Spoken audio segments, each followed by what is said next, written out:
बाद फिर आपके प्रश्नों के जवाब देंगे।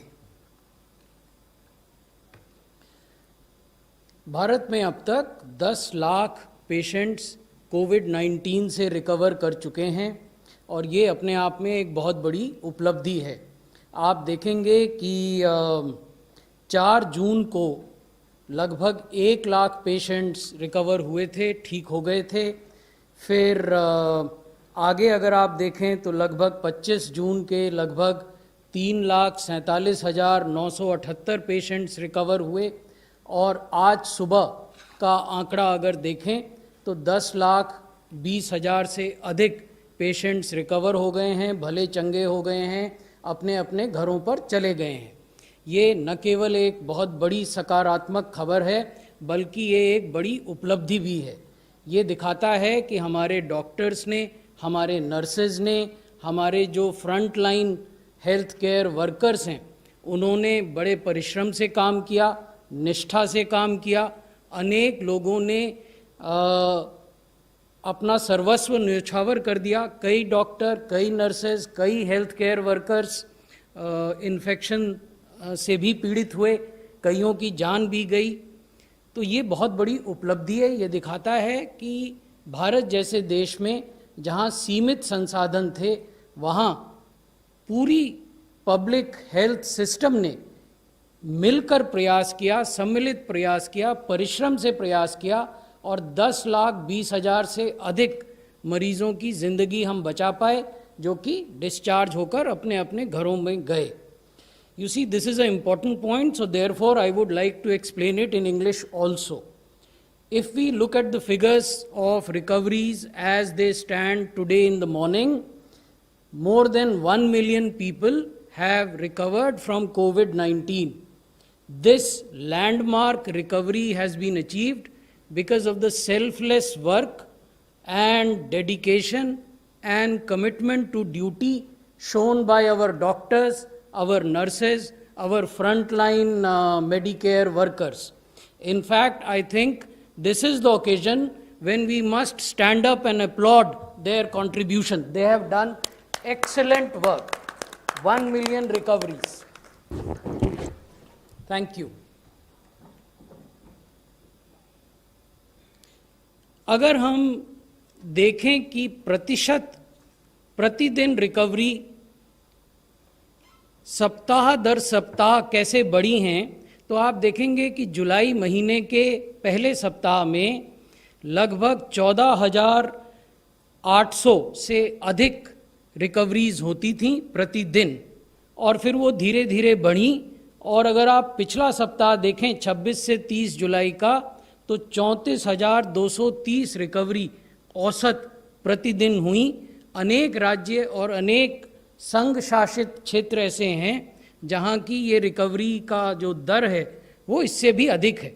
ये मैं आपको राष्ट्रीय दर दिखा रहा हूं। The national average recovery per day week on week basis has been showing a progressive increase and in the last week it was 34,230 recoveries a day.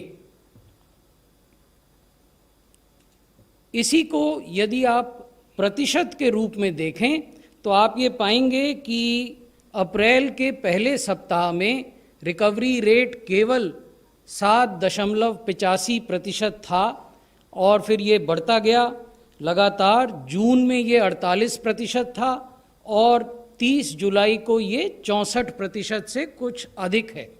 The recovery rate in terms of percentage increase has also shown a progressive positive trend. You would see that in April the recovery rate was only 7.85 and today it is 64.44, which is another heartening news, which tells us that whatever efforts that are being put in this battle against COVID-19 by the union government in collaboration with the state governments is actually showing results. 16 राज्य ऐसे हैं जहां recovery rate जो राष्ट्रीय average है 64.44 जो मैंने आपके साथ अभी साझा किया उससे कहीं ज़्यादा है। दिल्ली में रिकवरी रेट 88% है, लद्दाख में 80% है, हरियाणा में 78% है, आसाम में 76%, तेलंगाना में 74%, तमिलनाडु में 73%, गुजरात में 73%, राजस्थान में 70%, मध्य प्रदेश में 69% और गोवा में 68%। तो ये भी दिखाता है कि अनेक राज्य हैं जो कि इस स्पेसिफिक क्षेत्र में यानी इलाज के क्षेत्र में स्टैंडर्ड क्लिनिकल प्रोटोकॉल को अपनाना, समय पर मरीज अस्पताल में आएं, उनका समय पर इलाज हो, उन्हें ऑक्सीजन, वेंटिलेटर और अन्य सुविधाएं मिल सकें जिससे वो समय पर रिकवर होकर अपने घर जा सकें। ये दिखाता है कि 16 राज्यों ने राष्ट्रीय औसत से भी बेहतर रिकवरी रेट दिखाया है। ये ग्राफ हम समय समय पर आपको दिखाते रहे हैं, लेकिन इसको दिखाना महत्वपूर्ण है। ये जो नीला हिस्सा है इस ग्राफ का, ये दिखाता है प्रतिशत के आधार पर इन परसेंटेज टर्म्स कैसे जो एक्टिव केस हैं उनमें लगातार घटोतरी हो रही है। आप देखेंगे कि मार्च से लेकर, जबकि ग्राफ में केवल नीला ही नीला था और हरा बहुत कम था, से लेकर 30 जुलाई तक कैसे स्थिति बदली है, हालात बदले हैं और एक्टिव केसेस का प्रतिशत कम हुआ है, रिकवर्ड केसेस का प्रतिशत अधिक हुआ है। जो आप लाल बैंड देख रहे हैं ग्राफ में, वो प्रतिशत मृत्यु को दर्शाता है, वो भी लगातार नीचे गिर रहा है।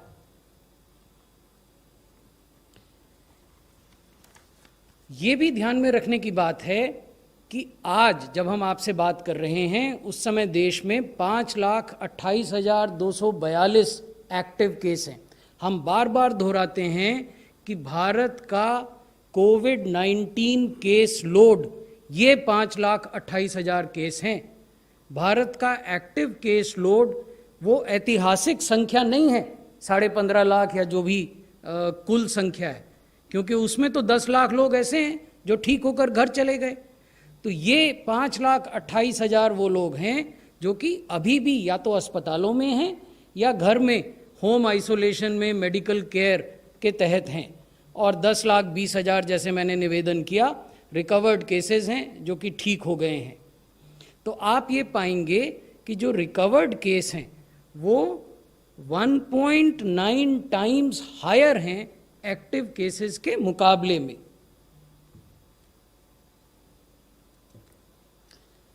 ये वो बिंदु है जो मैं पहले भी आपको दर्शा रहा था कि क्योंकि इफेक्टिव क्लिनिकल मैनेजमेंट हो रहा है, उसकी वजह से जो केस फर्टिलिटी का रेट है, जो मृत्यु दर है कोविड-19 की वजह से, वो लगातार घट रही है।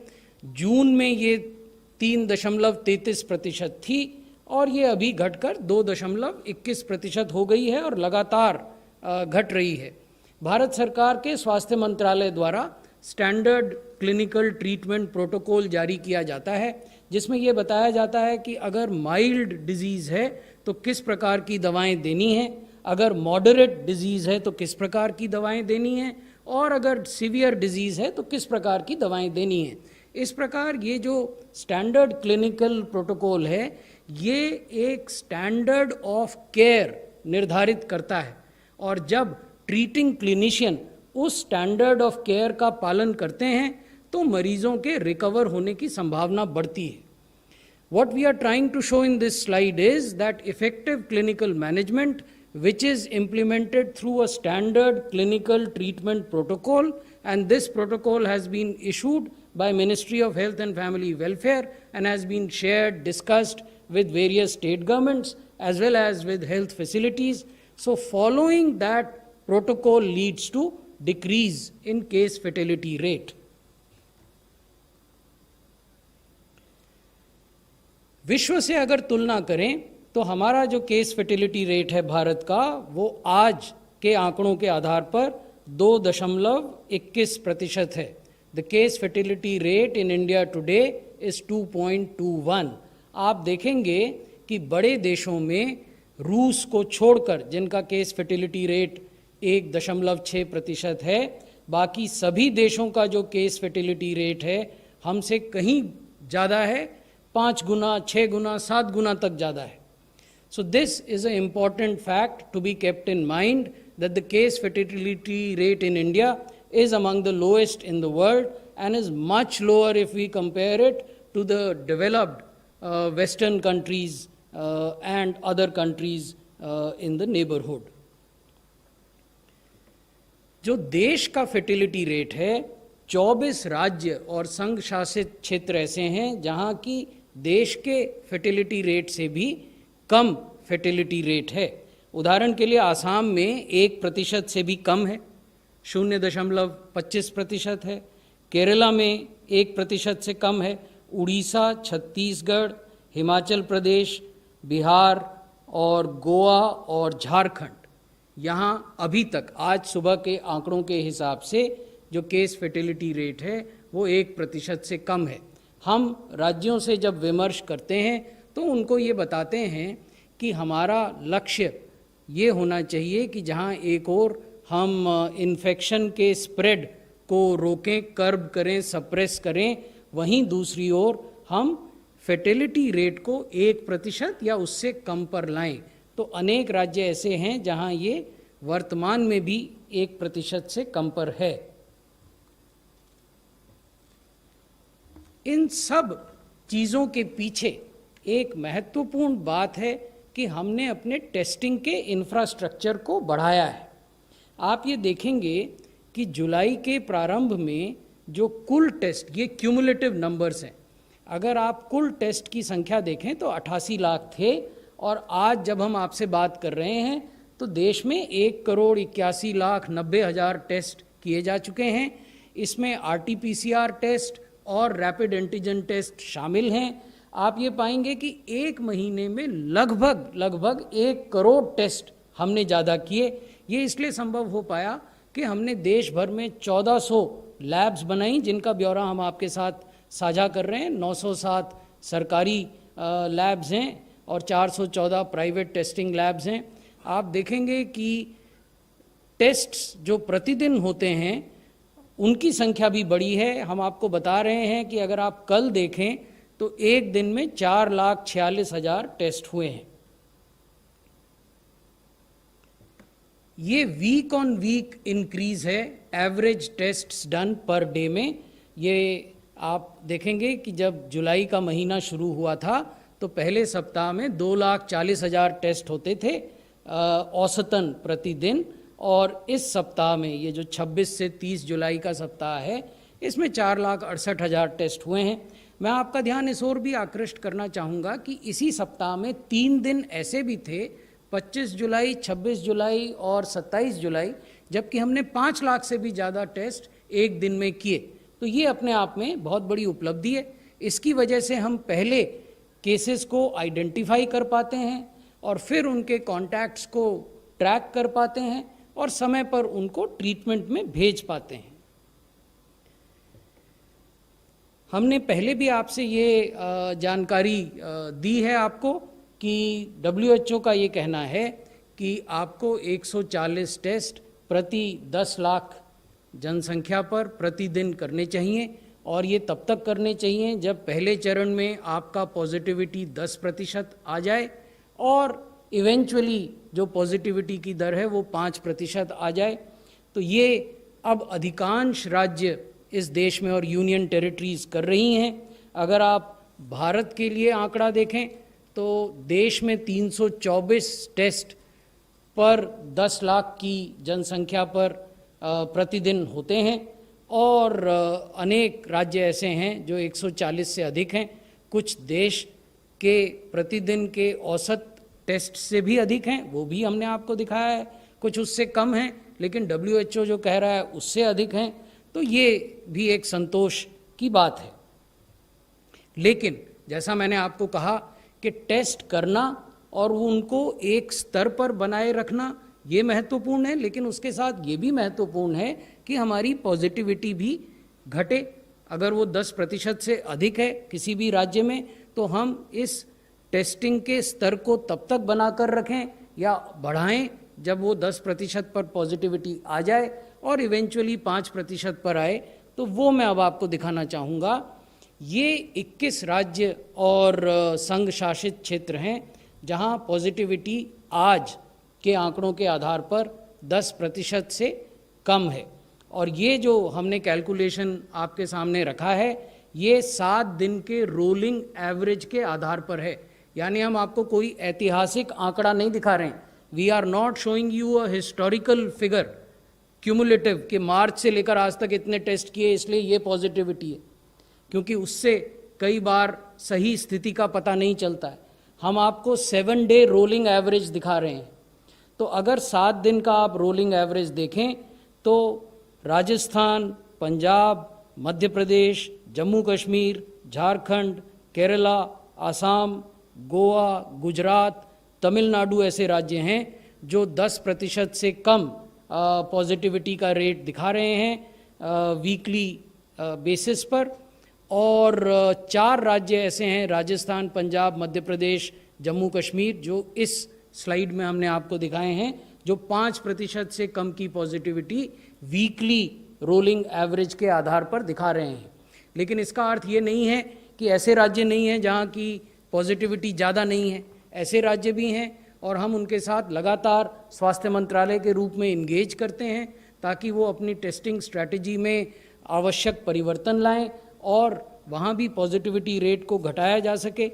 तो अगर 7 दिन का रोलिंग एवरेज देखें तो ऐसे राज्य जहाँ 10% से अधिक पॉजिटिविटी है वो हैं आंध्र प्रदेश, महाराष्ट्र, पुडुचेरी, उड़ीसा, कर्नाटका। तो ये राज्य हैं जहाँ की हम लगातार संवाद में हैं राज्य सरकारों के साथ और कोशिश कर रहे हैं कि इस समस्या पर, इस चैलेंज पर काबू पाया जा सके। हम बेहतर टेस्टिंग करें, समय पर लोगों को आइडेंटिफाई करें और समय पर उनको ट्रीटमेंट की सुविधाएं उपलब्ध करा सकें। धन्यवाद। धन्यवाद सर। इससे पहले कि हम आपसे कुछ क्वेश्चन लें, क्योंकि ऑनलाइन क्वेश्चन भी काफ़ी हैं, sir, are we approaching herd immunity? This is I think long pending and people are every time talking community spread, herd immunity and other things. So please, would you like to explain this? Before we answer the question of are we approaching herd immunity, it is important to understand what is herd immunity. Herd immunity is a kind of indirect protection from an infectious disease like COVID-19. But herd immunity happens, this indirect protection happens only when a population becomes immune. How does a population become immune? It becomes immune either through vaccination or it is immunity developed through previous infection. मैं हिंदी में समझा देता हूँ आपको। Herd immunity एक indirect protection है जो किसी पॉपुलेशन को, किसी जनसंख्या को किसी इन्फेक्शियस डिजीज से जैसे कोविड-19 से बचाती है। लेकिन हर्ड इम्यूनिटी कब पैदा होती है? हर्ड इम्यूनिटी पैदा होती है जब या तो आप वैक्सीनेशन करें, आपने वैक्सीन डेवलप कर ली है और आप बड़ी जनसंख्या में वो वैक्सीन दे देते हैं, तो हर्ड इम्यूनिटी उस जनसंख्या में उत्पन्न हो जाती है। या फिर हर्ड इम्यूनिटी डेवलप होती है जब उस जनसंख्या में पहले बीमारी हो गई हो और वो लोग रिकवर कर गए उस बीमारी से, तब हर्ड इम्यूनिटी होती है। 2 ही तरीके हर्ड इम्यूनिटी के हैं। तो मुझे लगता है कि अब आप हर्ड इम्यूनिटी का कॉन्सेप्ट समझ गए होंगे। अब प्रश्न उठता है कि क्या हर्ड इम्यूनिटी को प्रीवियस इन्फेक्शन होकर उससे ठीक हो जाने के माध्यम से डेवलप करना स्ट्रेटेजिक ऑप्शन हो सकता है कि नहीं हो सकता है? हिंदुस्तान को आप देखें, भारत को आप देखें, 2011 की जो जनसंख्या थी उसने हमें, जनगणना थी, उसने हमें आंकड़े दिए कि 121 करोड़ की आबादी भारत में थी 2011 में। अगर आप WHO और UN बॉडीज़ के आंकड़े 2020 के देखें तो भारत की जनसंख्या रफली 138 करोड़ है, 138 करोड़। इस तरह की जनसंख्या वाले देश में यदि आप हर्ड इम्यूनिटी को डेवलप करने की बात कर रहे हैं बिना वैक्सीन के, तो वो ऑप्शन नहीं है। Herd immunity in a country of the size of population of India cannot be a strategic choice or a strategic option. It can only be a outcome and that too at a very high cost. इसका अर्थ यह है कि सैकड़ों, लाखों, करोड़ों लोग बीमार हों, वो अस्पतालों में जाएं, अस्पतालों की व्यवस्था चरमरा जाए और कितनी मृत्यु होंगी। तो herd immunity can never be a strategic option. Herd immunity can be achieve through immunisation, but that is in future. अब आपके प्रश्न पर, आपने प्रश्न पूछा था are be approaching herd immunity, तो ये उत्तर प्रश्न में छुपा हुआ है।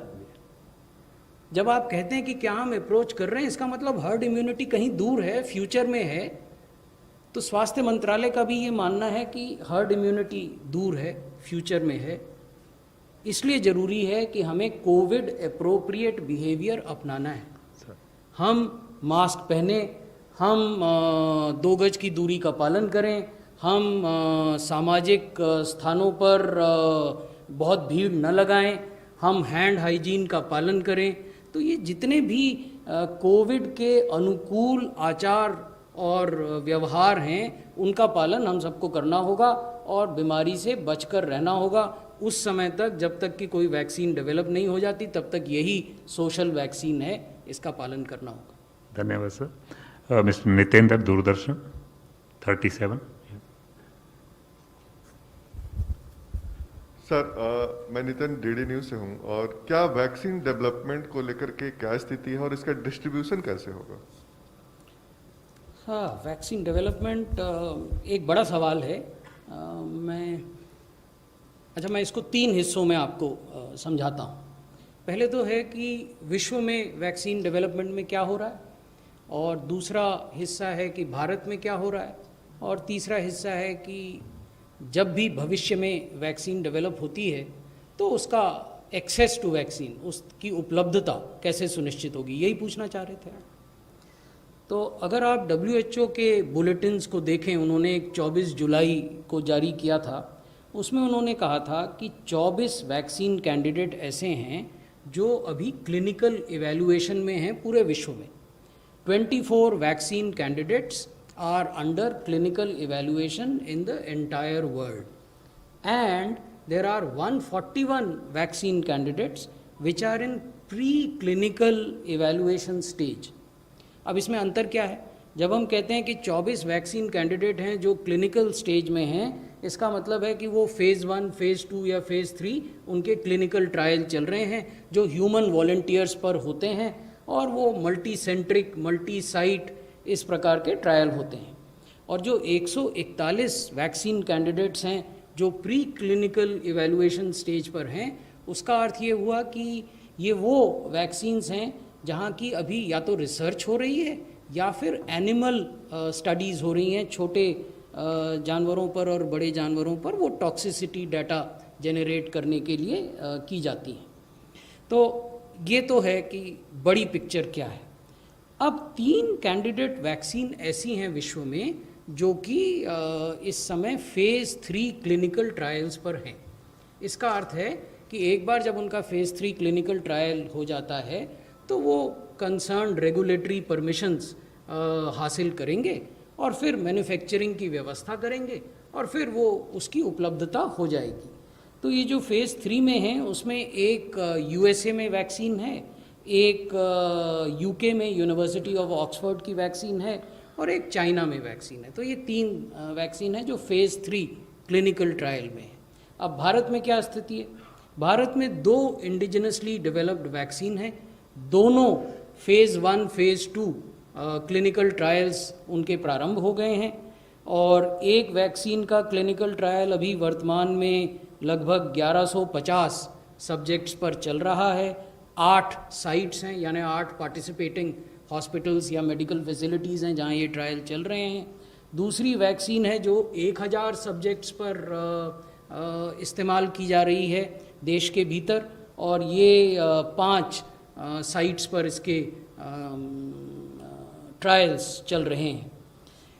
लेकिन ये चीज़ भी कहनी महत्वपूर्ण है और पूर्व में इसको डीजी आईसीएमआर कह चुके हैं कि जब भी कोई वैक्सीन डेवलप होती है, चाहे भारत के भीतर या भारत के बाहर, क्योंकि वैक्सीन मैन्युफैक्चरिंग का एक बहुत बड़ा हब भारत है, तो भारत की एक बहुत बड़ी भूमिका वैक्सीन के मैन्युफैक्चर में रहेगी, चाहे वो स्वदेशी वैक्सीन हो या विदेशी वैक्सीन हो। अब है वैक्सीन की उपलब्धता। वैक्सीन की उपलब्धता ब्रॉडली दो तरीक़ों से हो सकती है। एक तरीका है कि विश्व के जो मल्टीलेटरल ऑर्गेनाइजेशंस हैं वो, क्योंकि सब देश उनके सदस्य हैं, जैसे WHO या UN बॉडी के जो ऑर्गेनाइजेशंस हैं या अन्य ऑर्गेनाइजेशंस, वो एक व्यवस्था तैयार करें जिसके तहत वैक्सीन को प्राप्त किया जाए और वैक्सीन को बांटा जाए। दूसरा तरीका है कि इंडिविजुअल देश नेगोशिएट करें उन लोगों से जिनकी वैक्सीन सक्सेसफुल हो जाए, क्योंकि अभी तो 3 वैक्सीन हैं जिनके फेज़ 3 ट्रायल चल रहे हैं, 24 हैं जिनके अभी क्लिनिकल ट्रायल अलग अलग स्टेज पर हैं, और 141 हैं जहां अभी क्लिनिकल ट्रायल शुरू ही नहीं हुए। तो इंडिविजुअल देश कर सकते हैं। WHO ने एक मैकेनिज़्म बनाया, मैं उसको देख रहा था, उसका नाम है access to COVID-19 tools accelerator. In brief it is called ACT, ACT, access to COVID-19 tools accelerator ACT. ये WHO ने एक मैकेनिज़्म बनाया जो इस उद्देश्य से बनाया गया कि वैक्सीन, डायग्नोस्टिक किट्स, ड्रग्स, इन सबको एक्सेस कैसे प्रदान की जाए सभी दुनिया के देशों को। और इस एक्ट नामक मैकेनिज़्म के तहत एक फैसिलिटी बनाई गई है जिसका नाम है कोवैक्स। ये केवल वैक्सीन के लिए डेडिकेटेड है और इसमें WHO के अलावा Gavi, global alliance for vaccine and immunisation, और CEPI, coalition for epidemic preparedness innovations, दोनों में भारत सदस्य है और बहुत अग्रणी भूमिका निभाता है। गावी में भी भारत सदस्य है और लीडिंग रोल प्ले करता है, और सेपी में भी भारत सदस्य है और लीडिंग रोल प्ले करता है। तो WHO, गावी और सेपी ने मिलके ये कोवैक्स फैसिलिटी तैयार की है, और इस फैसिलिटी का मैंडेट ये है कि वो सभी सदस्य देशों की जो वैक्सीन की आवश्यकता है उसको पूल करे, pooling the requirement of vaccine in member countries, और जो लोग मैन्युफैक्चर करेंगे उनकी जो कैपेसिटी है उसको भी पूल करें। तो और फिर जब ये दोनों पूल बन जाएंगे तो इनकी मैचिंग करें। तो ये तो अंतर्राष्ट्रीय संस्थाएं जो काम कर रही हैं जिनमें भारत भी सदस्य है, वो मैंने आपको बताया। इसके अतिरिक्त मैंने ये बताया कि इंडिविजुअल देश, इंडिविजुअल कंट्रीज ये एग्रीमेंट कर सकते हैं, नेगोशिएट कर सकते हैं वैक्सीन मैन्युफैक्चरर्स से। सर, वैक्सीन से रिलेटेड ही क्वेश्चन है। Has India officially signed an agreement with companies manufacturing prospective vaccine? Have there been any discussions on vaccine priority for India? Two parts. The first part is, have India signed an agreement with any manufacturing company? The answer is very brief, no. The second part, has there been a discussion on prioritizing how a vaccine would be distributed or administered if and when it becomes available? The answer is yes. There are multiple stakeholders within Government of India and outside the government, and the Ministry of Health has started actively engaging with such stakeholders. Number 11.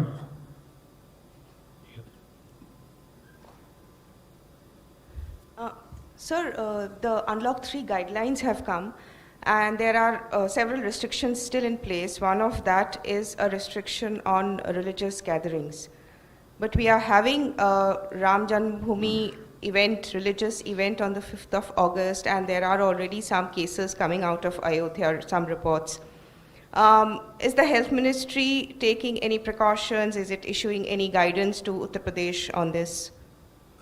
Health Ministry has already issued a SOP which is in the public domain. When the instructions were issued by Ministry of Home Affairs during Unlock 2.0, we had issued multiple SOPs, and one of the SOPs related to practices to be followed in religious places. Is that correct, Lord? Yes. Would you like to elaborate on that SOP? So as far as the religious places and religious activities, how they have to be organized, there it is clearly indicated that how social distancing and all other such measures to be put in place so that we do not lead to spread of infection. See, if you see, हमारा जो major purpose रहा है कि कोई भी हमारी social event हो, उस इवेंट को इस ढंग से किया जाए कि इन्फेक्शन का स्प्रेड ना हो. तो जैसे कि इससे पहले हमने अभी बात की है कि कैसे हम 2 गज की दूरी रखें, कैसे हम वहाँ पर एनवायरमेंटल सैनिटेशन, किस टाइप से वहाँ पर रेस्पिरेटरी हाइजीन और उन प्रैक्टिसेस को इन्वॉल्व करें, और जो लोग वहाँ पर कहीं पर भी इस टाइप की गैदरिंग में आएँ वो किस टाइप के प्रिकॉशन को ऑब्जर्व करें, उसका ओरिएंटेशन कैसे हो, तो उसके बारे में ऑलरेडी डिटेल्ड एसओपी जारी की जा चुकी है. Sir, no, because MHA has announced yesterday Unlock 3.0. So the question is, when can we expect SOP on reopening of gyms and yoga centers, because it is announced yesterday? Of course. Yes, you are right. In the Unlock 3 guidelines of MHA, among the activities which will be permitted from 5th of August, gym and yoga are activities which will be permitted. We have already started taking technical inputs from domain knowledge experts, and the ministry, that is the health ministry, is working on devising these SOPs, and these SOPs will be issued adequately in advance before 5th of August. Number 9. So Milan here from India Today. As far as vaccines are concerned, who does the ministry think right now in your discussions and consultations should get it first? So earlier it was said that healthcare workers, which are the frontline workers, should be able to get the vaccine first. But in your discussions now, do you think the vulnerable population also needs to be considered? What does the health ministry think on that? You see, this vaccine, whenever it comes, that is the COVID-19 vaccine, would have to be administered on a much larger scale compared to the existing vaccines. So that is something on which there is near unanimity. The questions which are being discussed are questions of logistics. How would it be stored? How cold chains will be maintained? How it would be actually made available to people? How would it be procured, so on and so forth. But there are far more important, or maybe equally important, ethical questions. Who gets it first? So these questions are still under deliberation in the union government. Sir, this question I'll just read here, because this is about the numbers and the statistics. It's up to you, sir. Otherwise, we can give this information later also. How many healthcare workers, nurses and doctors have died in line of COVID-19 related duty so far? How many have been given rupees 50 lakh insurance by the central government? What is the exact sum of money paid? So I think these details we can provide later if not. We have some details with us, and the remaining details we would provide. At the very beginning of this presentation, I had utilized the opportunity to place on record our deep appreciation for the extreme sense of dedication to duty which has been exhibited by all our doctors, all our nurses, all our healthcare workers. And we had also said that without their commitment and without their supreme sacrifice, the figures of 1 million recoveries would have been impossible. So keeping that in mind, a scheme of insurance of frontline healthcare workers was announced by the union government. Under that scheme, so far, we have received, I had that figure somewhere, I'll just give it to you. We have received 131 claims so far. The claims are a bit slow in coming because the family usually in the initial days is in a state of shock, and therefore to sign and to fill up necessary paperwork, it takes time. Out of these 131, in 20 cases, the payment have already been done.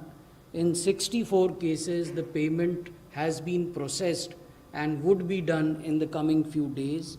And there are 47 cases which are with the different state governments. The maximum number of cases are in Maharashtra, Delhi, and Telangana. Okay, sir. 82. Sir, I am Anomitra from Anand Bazar Patrika. Sir, can you tell me the situation of West Bengal because things are not well in Bengal? Use, I think mic थोड़ा नजदीक रखिएगा. Just. Hello, is it audible, sir? Yes, please Sir, go on. Myself, Anomitra, I am from Anand Bazar Patrika, sir. Can you tell me the situation of West Bengal because things are not well in Bengal? What steps do you think did they fail to implement to prevent the COVID situation? What was the second part of your question? The first part was status of What- disease in West Bengal. What step do you think they failed to implement to tackle the situation?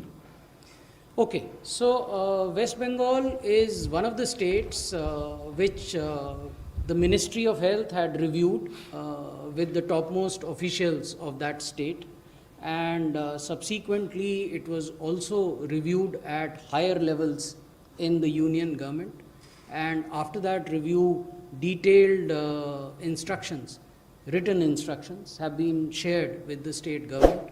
And we hope that with the collaboration of the state government and with the help that union government is extending to the state based on their request, West Bengal would be in a position to contain the infection and would show results in the coming days. 114. Right. Sir, another question regarding vaccines. As and when it is available, how will it be, will the government procure and then distribute, or will the citizens have to go and buy it?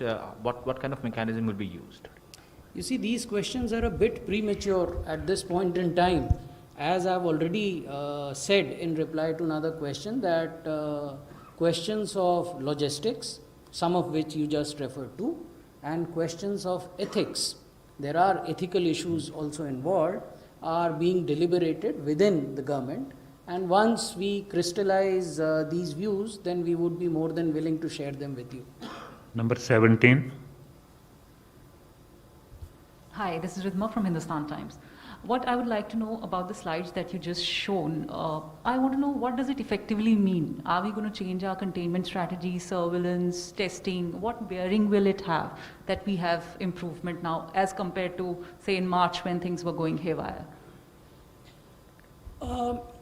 You see, what the presentation tries to underline is the fact that test, track, and treat is the strategy that gives you good results. State after state, areas within states have shown that this works and is able to manage the situation. When I say manage the situation, again it has, two implications. Managing the situation by keeping the infection low, curbing the infection, and managing the situation by keeping the mortality low. So these two things have worked. Delhi is a prime example where in the first week of June, the union government decided to take a very proactive role and helped the Delhi government by formulating guidelines. These guidelines focused on how to do effective surveillance, how to then do effective tracking of close contacts of positive cases. We have repeatedly told state governments, and we shared this with the government of Delhi, that in 80% of the new positive cases, it is possible to track their close contacts within first 72 hours. ये बहुत महत्वपूर्ण बात है.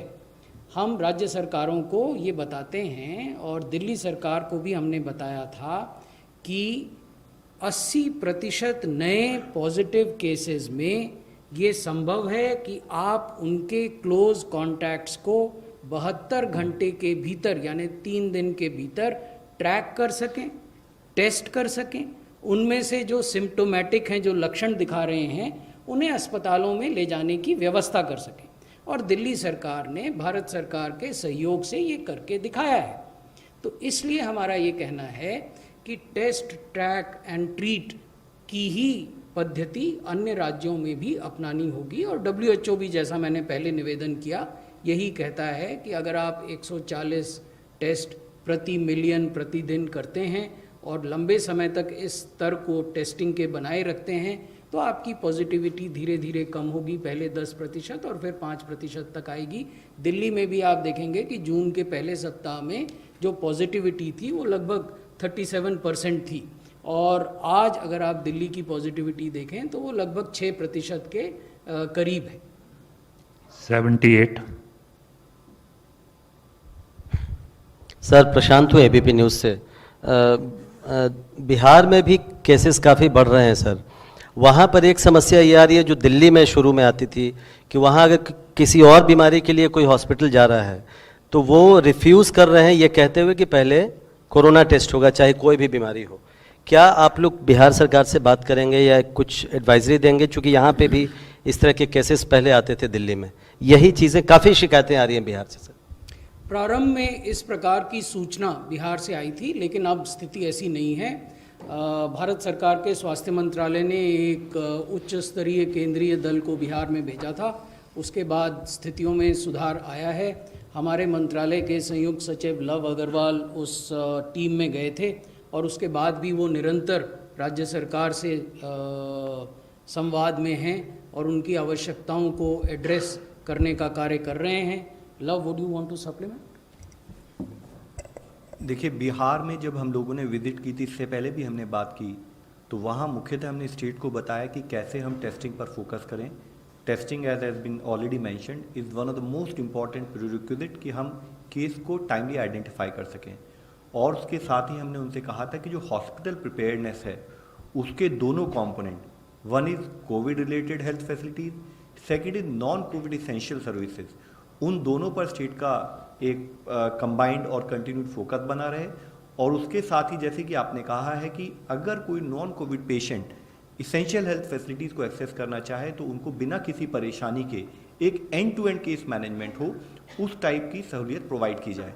जहाँ तक कई issues ऐसे आते हैं कि पर्टिकुलरली हमारे हेल्थ वर्कर्स होते हैं जिनको कोई डाउट्स होते हैं, टेक्निकल डाउट्स होते हैं, तो उसके तहत ही हमने स्टेट को एम्स दिल्ली के साथ कोऑर्डिनेट कर जितने भी हमारे जो हेल्थ वर्कर्स हैं बिहार में स्पेसिफिकली फोकस करते हुए, उनको हम फिर से हेल्थ केयर रिलेटेड जो इन्फेक्शन मैनेजमेंट है, इन्फेक्शन प्रिवेंशन है और क्लिनिकल मैनेजमेंट रिलेटेड प्रैक्टिस पर हमने एक ओरिएंटेशन ट्रेनिंग भी ऑर्गेनाइज की। 157.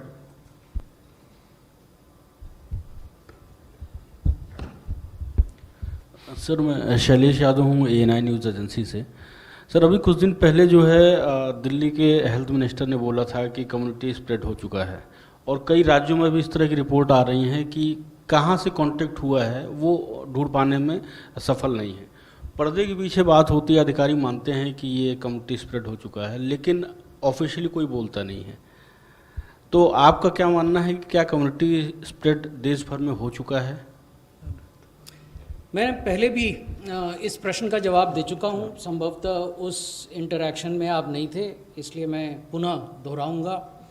इससे पहले कि हम ये बहस करें कि कम्युनिटी स्प्रेड हो गया है, कम्युनिटी स्प्रेड नहीं हुआ है, ये महत्वपूर्ण है कि हम जानें कि कम्युनिटी स्प्रेड होता क्या है, उसके बाद ही कोई सार्थक बहस हो सकती है। तो कम्युनिटी स्प्रेड की कोई परिभाषा WHO द्वारा नहीं दी गई है। WHO अपने मेंबर कंट्रीज़ को ये कहता है कि आप अपने देश की परिस्थिति के आधार पर बीमारी के स्प्रेड को कैटेगराइज करें। तो इस व्यवस्था के तहत भारत ने भी इस बीमारी को कैटेगराइज किया है, मैं उस पर आऊँगा। अब प्रश्न है कि कम्युनिटी स्प्रेड है क्या। अगर WHO डेफिनेशन नहीं देता तो कुछ तो समझ होनी चाहिए कम्युनिटी स्प्रेड के बारे में हम सब। एपिडेमियोलॉजी की जो टेक्स्ट बुक हैं, की पाठ्य पुस्तकें हैं, अगर आप उनको देखें तो वो ये कहती हैं कि community spread is a situation where it is impossible to determine the chain of infection. अगर इसको आप कुछ मुश्किल समझते हैं समझने के दृष्टिकोण से, तो आसान भाषा में community spread is a situation where it is impossible to determine who gave infection to whom. किसने इन्फेक्शन किसको दिया, अगर ये डिटरमिन करना असंभव हो तो कम्युनिटी स्प्रेड ब्रॉड भाषा में मान सकते हैं। अब ये परिभाषा की बात हो गई, तो यहाँ तक अगर क्लैरिटी है तो भारत में क्या हो रहा है? भारत में क्लस्टर ऑफ केसेस हैं और पॉकेट्स ऑफ लोकलाइज्ड ट्रांसमिशन है। मैं ऐसा क्यों कह रहा हूँ? मैं ऐसा इसलिए कह रहा हूँ, जैसे मैंने पहले भी निवेदन किया कि अगर आप भारत में कुल जिलों की संख्या देखें तो 2011 के सेंसस के हिसाब से 2011 की जो जनगणना हुई थी उसमें 640 जिले थे।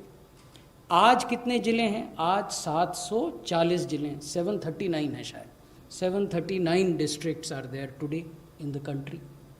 50 जिले ऐसे हैं जो 80% कोविड-19 का केस लोड कंट्रीब्यूट कर रहे हैं।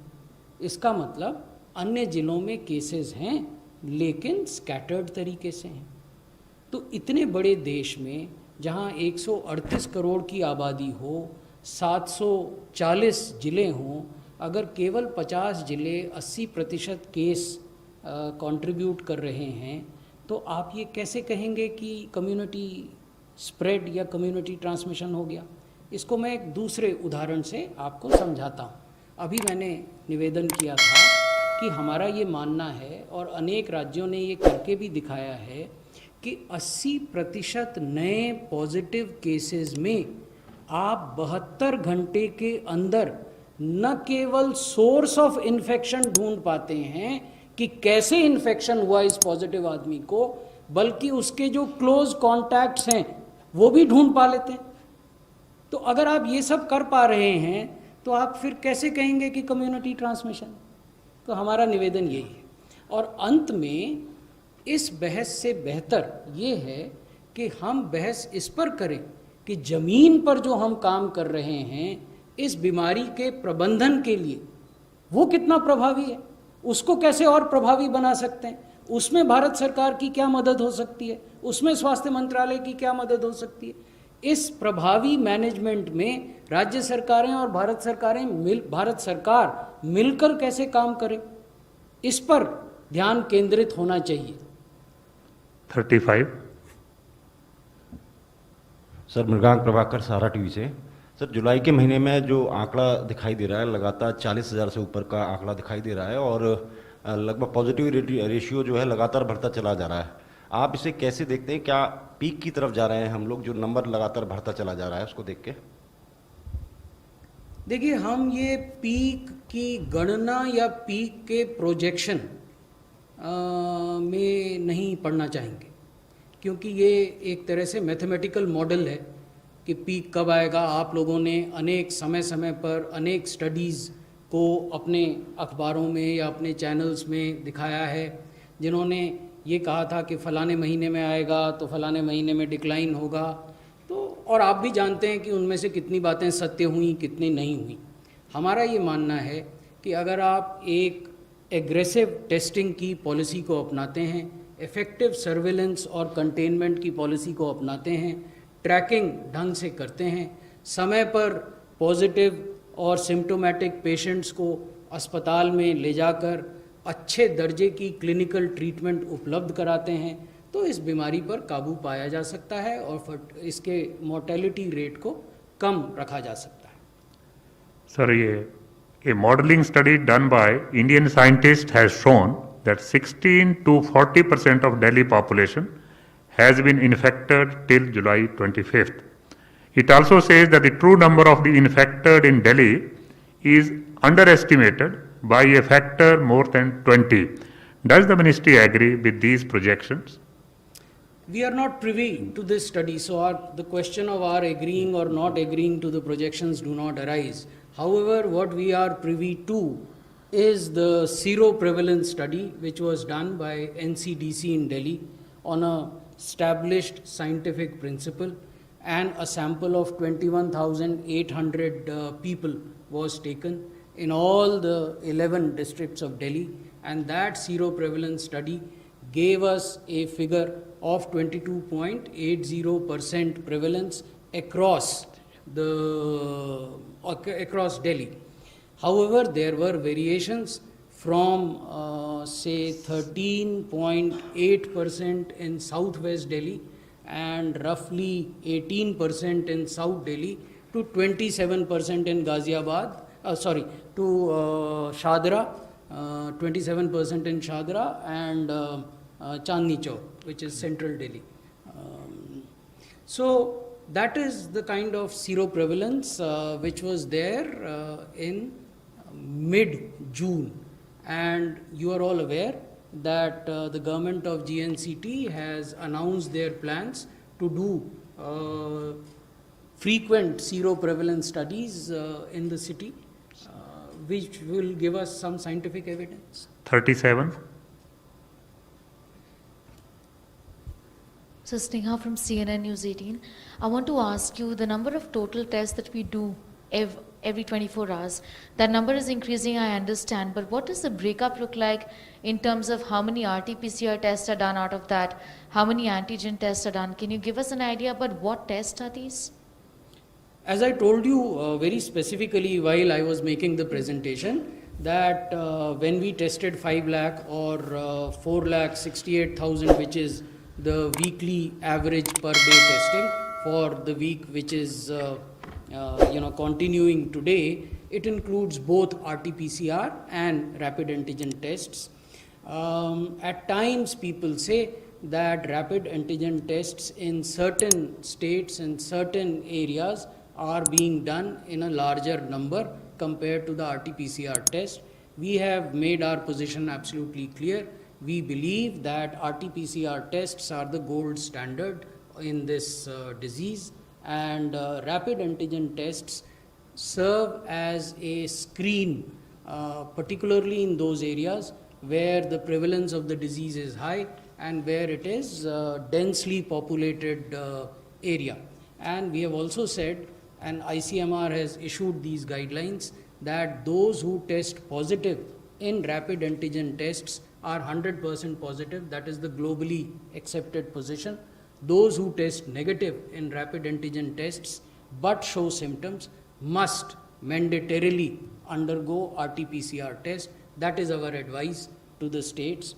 There were certain areas where this was not being done. So now we hope that it would be done so that there is no one who's left out. We have also said that if you test negative in rapid antigen test, you do not have symptoms, but maybe after 2 days or 3 days or 4 days you develop symptoms, even in that circumstance, you must go in for a RT-PCR test. 157. Sir, I'm Ayushman from Mirror Now. Just to continue from where you left, the antigen dependency in the national capital has increased. In fact, the national capital has got capacity of about 18,000 tests, and they are doing 5,000 RT-PCR and 14,000 antigen. In Maharashtra and Mumbai also, sir, the false negative has come to light. In Delhi also, that has come to High Court. Are you reviewing the situation? Because dependency on antigen is increasing, and it will increase in the coming future. I have already explained the position in detail. We feel that RT-PCR is the gold standard. We also feel that rapid antigen has a role and it must be done.